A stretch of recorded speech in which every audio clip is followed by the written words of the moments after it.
Hi అండి. ఈ video వచ్చేసి ఏదైతే పార్లమెంట్లో వక్ఫ్ బోర్డ్ చట్టం పైన బిల్ ఏదైతే పాస్ అయిందో దాని గురించి చేస్తున్న వీడియో అండి. ఇది నేను చాలా రోజుల నుండి దీనిపైన ఒక వీడియో చేయాలని అనుకుంటూనే ఉన్నాను. కానీ ఏం జరుగుతుందో చూసి పార్లమెంటు సభ్యులు ఏ విధంగా స్పందిస్తారు దీనిపైన చూసి ఆ తర్వాత చేస్తే బాగుంటుంది అని చెప్పి ఆత్రపడకుండా అన్నీ చూసిన తర్వాతే వీడియో చేయాలనుకున్నాను. సో దానికోసమే ఈ వీడియోని నేను షూట్ చేస్తున్నాను. ఇక వీడియోలోకి వెళ్ళే ముందు ఒక మాట చెప్పదలుచుకున్నాను. మన ఆంధ్రప్రదేశ్ ముఖ్యమంత్రి గారు శ్రీ నారా చంద్రబాబు నాయుడు గారు మొన్న ఇఫ్తార్ విందులో ఒక మాట ఇవ్వడం జరిగింది. మైనార్టీ సోదరులకి ఈ బిల్లుకి వ్యతిరేకంగా దీంట్లో ఏం వివాదం ఉందో నేను చూసుకొని ఈ బిల్లుకి అడ్డుకట్ట వేస్తానని చెప్పి ఆయన మాట్లాడడం జరిగింది. మన ఏపీ ముఖ్యమంత్రి గారు ఏదైతే చెప్పినారో అది జరగలేదు.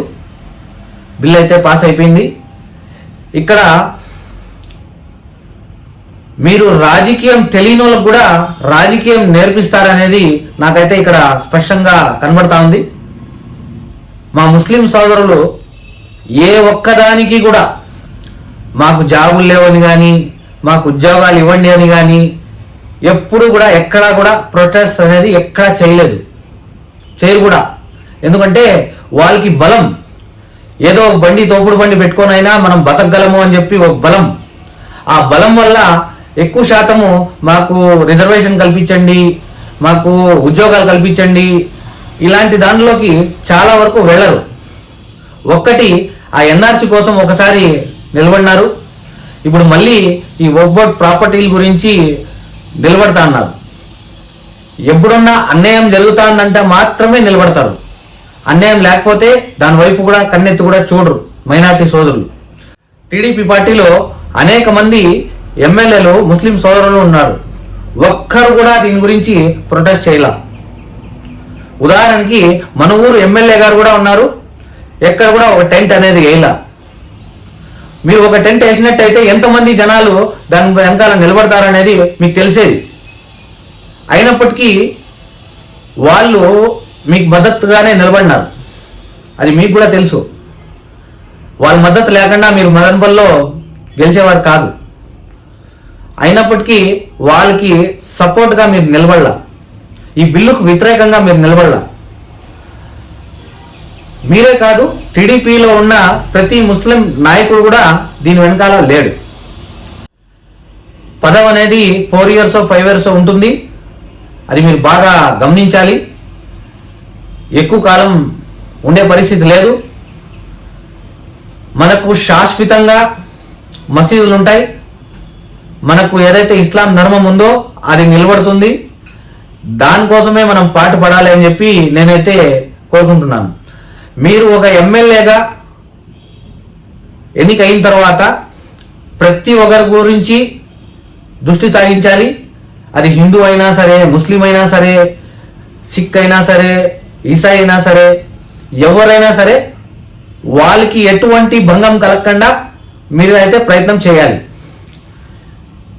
ఇక్కడ అలాంటి ప్రయత్నం చేయకపోగా, సెక్యులరిజం పాటించకపోగా ఒకే పక్క ఒక వర్గానికి తూట్లు పొడుస్తా అంటే అటువైపుగా నిలబడి మద్దతు ఇవ్వడం ఎంతవరకు సమంజసం అని చెప్పి నేను అడుగుతున్నాను.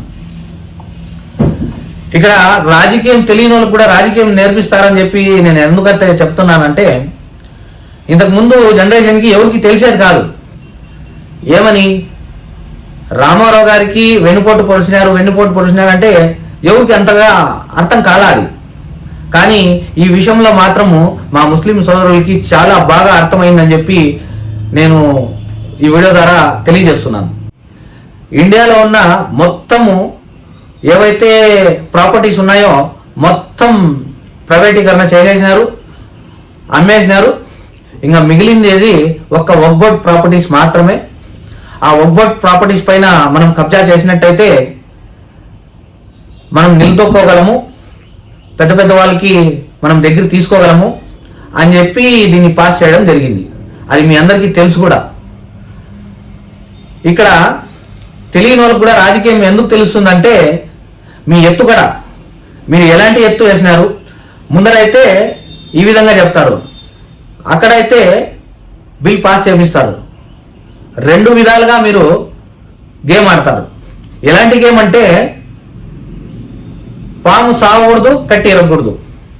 ఈ విధంగా మీరు మాట్లాడి బిల్ పాస్ చేయించేసినారు. ఇది చాలా బాధాకరం. ముస్లిం సోదరులు ఎవరైతే ఉన్నారో మీ వెనకాల వాళ్ళందరికీ ఒకటే మాట చెప్పదలుచుకున్నాను నేను. రైట్ డిసిషనా రాంగ్ డిసిషనా ఒక్కసారి మీరు గుండెల పైన చేయి వేసుకొని గమనించాలని చెప్పి మీ వెనకాల ఎవరైతే ముస్లిం సోదరులు ఉన్నారో వాళ్ళందరికీ నేను చెప్పదలుచుకున్నాను.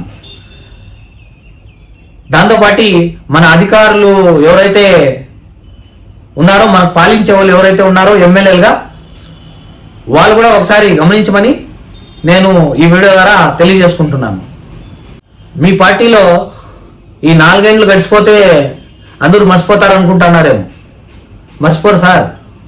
ఎందుకు మర్చిపోరు అంటే మనకు ఆంధ్రప్రదేశ్, ఉమ్మడి ఆంధ్రప్రదేశ్ ఉన్నప్పుడు తెలంగాణ సపరేట్ అయ్యి ఆంధ్ర సపరేట్ అయినప్పుడు చాలామంది, చాలా వ్యక్తులు చాలా బాధపడే పరిస్థితి ఉండింది. ఆ సమయంలో కాంగ్రెస్కి ఓడించడం జరిగింది. ఇప్పటికి కూడా కాంగ్రెస్ కోలుకోలేని పరిస్థితి. 15 ఇయర్స్ అయింది, అయినప్పటికీ కాంగ్రెస్ కోలుకోలేదు. ఇలాంటి దెబ్బ మీ పార్టీకి కూడా రాబోతోంది. ఎందుకంటే మీరు 4 ఏళ్ళకు మాత్రమే చూసుకున్నారు. మీ లైఫ్ టైం వారంటీ ఏదైతే ఉందో దానికి మీరు మొగ్గు చూపలేదు. ప్రజలు మీకు నమ్మి ఓటేసేది ఎందుకంటే సెక్యులరిజాన్ని ముందుకు తీసుకొని వెళ్తారు, మన పిల్లల భవిష్యత్తుని బాగుపరుస్తారు, అలాగే ఏదైతే విద్యా వ్యవస్థ ఉందో దాన్ని ముందుకు తీసుకొని వెళ్తారు అనేది భావించి మీకు ఓటేస్తారు.